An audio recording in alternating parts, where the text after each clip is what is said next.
Dalam nama Bapa dan Putra dan Roh Kudus. Amin. Saudara-saudari yang terkasih dalam Tuhan, selamat datang dalam renungan harian tanggal 10 November tahun 2021. John Wesley yang hidup pada abad ke-18 adalah seorang ahli teologi, pemuka dan pembaru gereja Inggris yang biasa disebut gereja Metodis. 13 tahun sebelum pertobatannya menjadi Kristen, pada suatu saat ia berjalan di depan kolesenya dan melihat ada seorang penjaga pintu yang selalu berdiri di situ. Tetapi dia kelihatan begitu sederhana, hanya mempunyai satu baju jas, dan seringkali juga dia tidak membawa makanan, tetapi hanya air saja. Maka Wesley bertanya kepada penjaga pintu itu, "Anda kelihatan begitu gembira,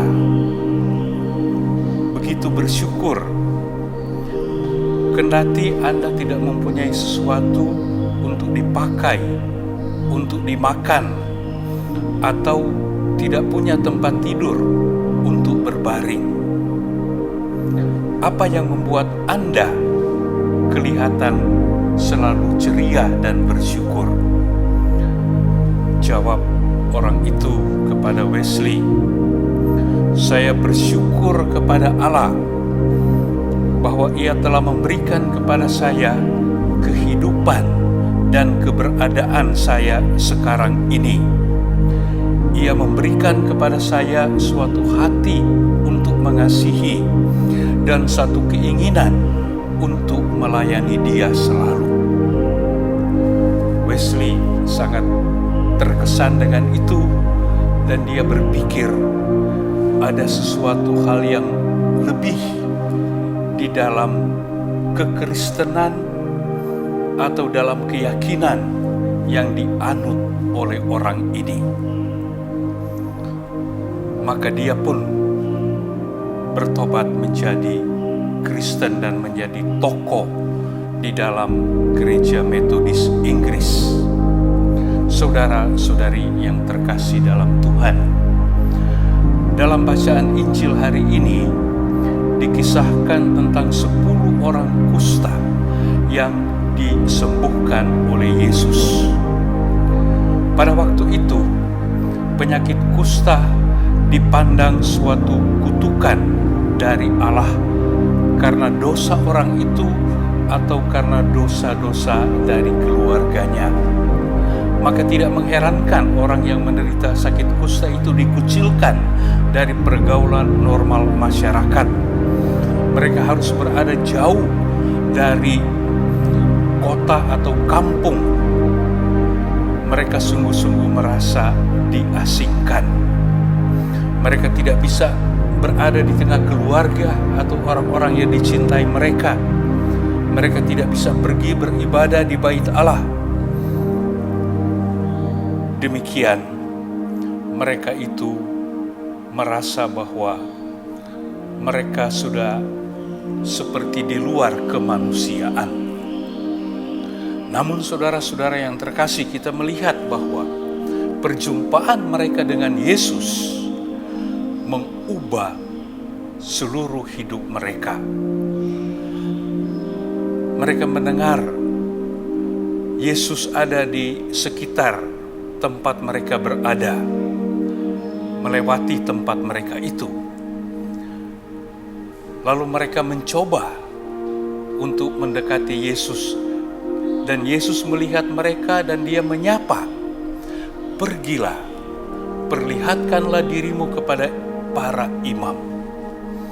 Itu berarti bahwa Yesus memberikan kepada mereka kesembuhan. Dan untuk membuktikan bahwa mereka sudah sembuh, aturan mengatakan mereka harus pergi memperlihatkan kepada para imam, inilah kami sudah bersih, kami sudah boleh hidup kembali normal, sudah bisa boleh hidup di dalam masyarakat. Namun yang menarik, hanya satu yang kemudian kembali kepada Yesus untuk berterima kasih. Yang satu itu adalah orang Samaria yang secara sosial dijauhkan oleh orang-orang Yahudi yang merasa mereka itu lebih bermartabat. Satu orang Samaria ini merasa bahwa berterima kasih adalah suatu perbuatan yang mulia, dan dia memberikan contoh yang istimewa itu, kembali berterima kasih kepada Tuhan.